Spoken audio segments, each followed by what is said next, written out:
आपको जैसे कि आपको बताए थे कि बीकॉम जो 4 ईयर का सिलेबस हुआ है और ये जो 4 ईयर का कोर्स है इसका जो सिलेबस का वीडियो मैंने आप लोगों को बताया था, आज वही हम आप लोगों को बताने जा रहे हैं। तो सबसे पहले हम आपको बता दें, जो ये चॉइस बेस्ड क्रेडिट सिस्टम हो गया है और ये अंडर ग्रेजुएट कोर्स NEP 2020 हो गई है। इसका जो सिलेबस है BCom accounting and finance group, जो कि सेशन 2023 से 27 है, इसके लिए अभी हम आपको बताने जा रहे हैं। और सबसे पहले आपको समझना है इसका जो सिलेबस है वो ग्रुप ए जो अकाउंटिंग एंड फिनांस ग्रुप जो मेजर कोर्स के लिए है, इसमें बहुत सारे ऑप्शंस होंगे, बट आपको यहाँ पे देखना है ये सेमेस्टर 1 के लिए है, जिसमें MGC 1 बताया गया है और इसका कोर्स का कोड C है। ये फिनेंशियल अकाउंटिंग जो कि आपका 6 क्रेडिट का होने वाला है, 100 मार्क्स के आपके एग्जाम होंगे, जिसमें 2 इंटरनल्स 15-15 नंबर का, अभी फर्स्ट इंटरनल आप लोगों का चल रहा है, और ये 30 और 70 आपका 100 नंबर का एग्जाम होगा। ये आपको पहले अभी पढ़ना है, बाद बाकी अभी आपको ये नहीं पढ़ने हैं।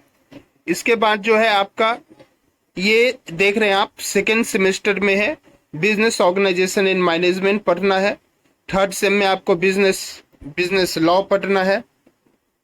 उसके बाद जो है फोर्थ सेमेस्टर में आपको बिजनेस मैथमेटिक्स पढ़नी है। फोर्थ सेमेस्टर में आपको बिजनेस फिनांस भी पढ़ना है।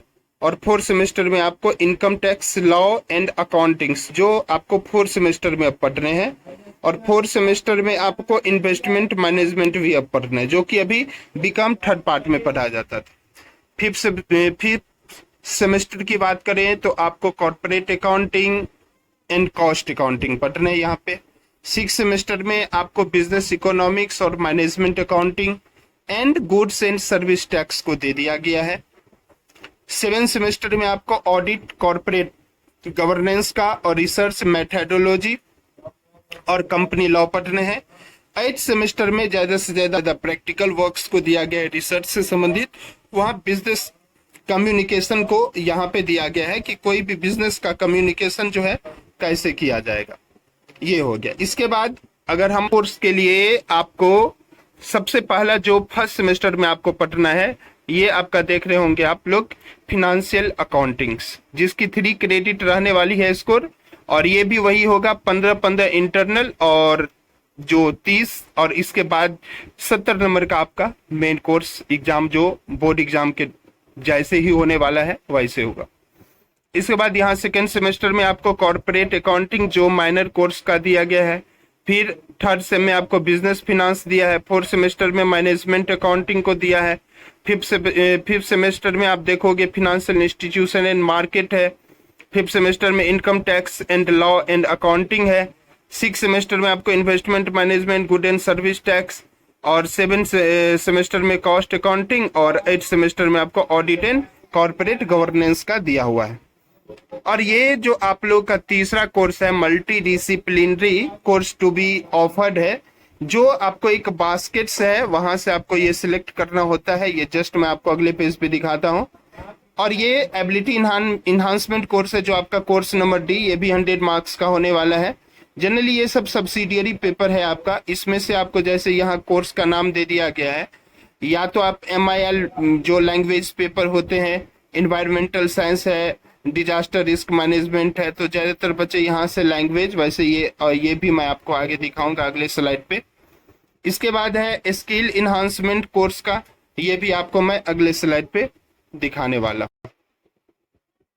इसके बाद अगर बात करें हम value added course to be offered, जो वैल्यू जो भी बास्केट से आपकी, ये सभी जगह नहीं रहेंगे, ये आपको बस यहाँ पे समझ के चलना है, ठीक है। इसके बाद अगर बात करें हम तो ये क्या कैसे लेना है, इसके बारे में हम आपको नेक्स्ट स्लाइड पे बताने जा रहे हैं। नेक्स्ट स्लाइड पे आपको हम बताएंगे। ये सबसे पहले अभी आपको बता दें हम फिनेंशियल अकाउंटिंग्स जो है उसमें आपको क्या पढ़ने हैं, क्या आपका सिलेबस रहने वाला है। तो ये लर्निंग आउटकम्स है क्या करना है इसमें आपको, apply the generally accepted accounting principles while recording transaction and preparing financial statements, demonstrate accounting है, measure business income applying relevant accounting standards है, evaluate the importance of depreciation in inventories in financial statement है, prepare images, cash book and other account necessary while running a business, prepare a maintain financial statement of sole proprietorship partnership firm है, prepare account of inland branches and not for profit organization का है। इसमें सबसे पहले बता दें ये जो थियोरेटिकल पार्ट है फ्रेमवर्क्स में, जिसमें आपको ये यहाँ से देख लेना है और ये सारे चीज यहाँ से आ जाएंगे, जो कि है जो आपको बता दें यहाँ पे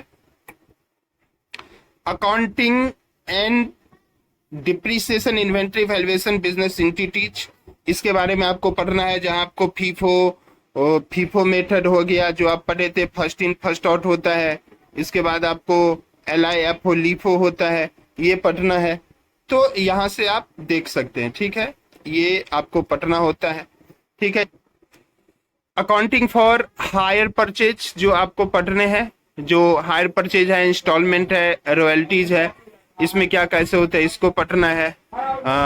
इसके बाद अकाउंटिंग फॉर इनलैंड ब्रांचेज और डिपार्टमेंट अकाउंटिंग पढ़नी है आपको, जिसमें सारे चीज ब्रांच कितने होते हैं, क्या होते हैं, डिफरेंट टाइप्स ऑफ ब्रांचेज होते हैं, फाइनल अकाउंट सिस्टम हो गया, होलसेल बेसिस सिस्टम वगैरह हो गया। इसके बाद accounting for dissolution of partnership form, insolvency उसका कैसे क्या होता है, इंसॉल्वेंसी ऑफ पार्टनरशिप, उसके इंडिविजुअल प्रोसेस या जो भी स्टेटमेंट होंगे, वे सारी चीजों को हम देखेंगे।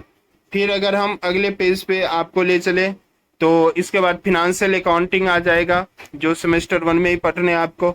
इसमें क्या पढ़ने, थ्योरेटिकल फ्रेमवर्क में आपका ये अकाउंटिंग का बेसिक इंफॉर्मेशन है जो आपको पढ़ना है। इसके बाद preparation of journal, ledger, trial balance वगैरह जो भी है, purchase book, sales book, bills receivable book, ये आपको पढ़ने होते हैं। इसके बाद हम बात करें, अगर आपको ये इसके बाद हम बात करें आपको ये accounting for depreciation and inventory valuation and business entities के बारे में आपको पढ़ने हैं।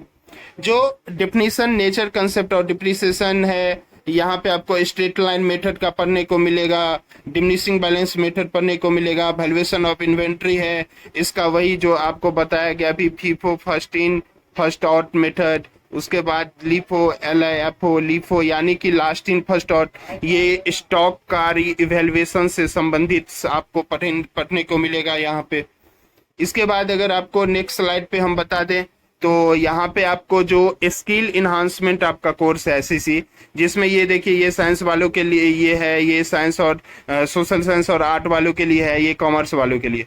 कॉमर्स वालों के लिए यहाँ चार चीजें हैं, एक एडवांस स्प्रेडशीट टूल्स है, डिजिटल मार्केटिंग है, क्रिएटिव राइटिंग है and communication in everyday life है। तो और ये डिपेंड करता है आपके कॉलेज पे कि कॉलेज ने आपको क्या डिसाइड करके दे दे। सभी कॉलेज अपने अपने लेवल से इसमें से कोई भी एक जो होगा वो स्टूडेंट को दे देगा, ठीक है। तो ये आपके कॉलेज पे डिपेंड करता है, ठीक है। तो ये आप अपने कॉलेज में जाओगे तो पता चल जाएगा, और अभी पता चल गया आपको होगा अभी एग्जाम के टाइम।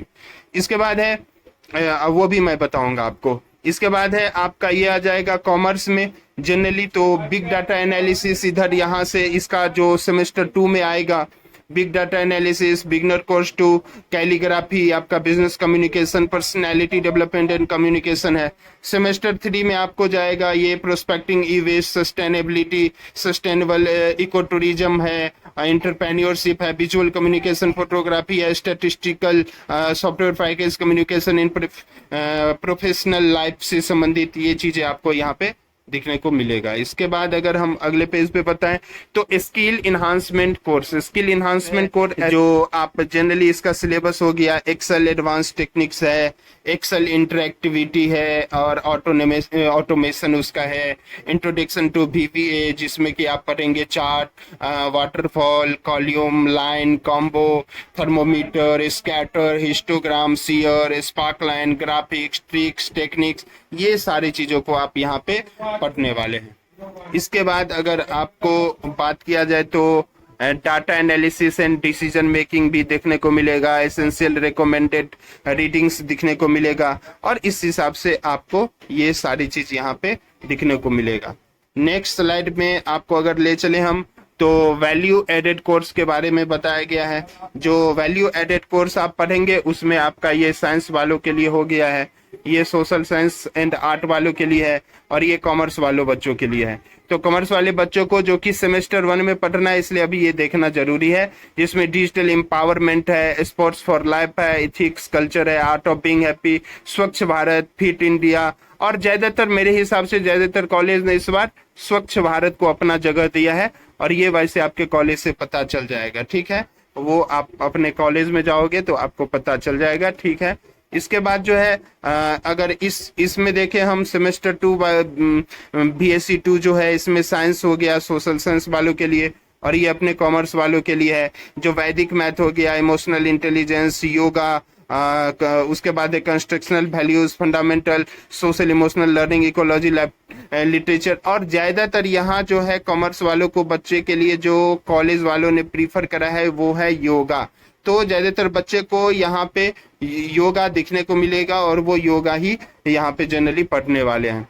इसके बाद हम एक और स्लाइड में ले चले आपको, तो जो list of value added course है जिसमें आप क्या पढ़ने वाले हैं, आर्ट ऑफ बीइंग हैप्पी है, जो जनरली आपका टोटल क्रेडिट जो है 3 नंबर्स का होगा, आयुर्वेदा, न्यूट्रिशन, डिजिटल एम्पावरमेंट है, इसके बाद इमोशनल इंटेलिजेंस है, इथिक्स कल्चर हो गया, ethics values in ancient Indian tradition, financial literacy, fit India, Gandhi education, Panchakosha है, पर्सनैलिटी है, इसके बाद सोशल इमोशनल लर्निंग है, स्पोर्ट्स फॉर लाइफ है, स्वच्छ भारत है। और ज्यादातर मेरे हिसाब से जो अभी फॉलो किया गया है, स्वच्छ भारत को ज्यादातर जो है कॉलेज ने ये जगह दिया हुआ है। तो आई थिंक आप लोग अपने कॉलेज में जाके इसे चेक कर लेना कि आपके कॉलेज में क्या उन्होंने रखा हुआ है, क्या सिलेक्ट किए हैं, उस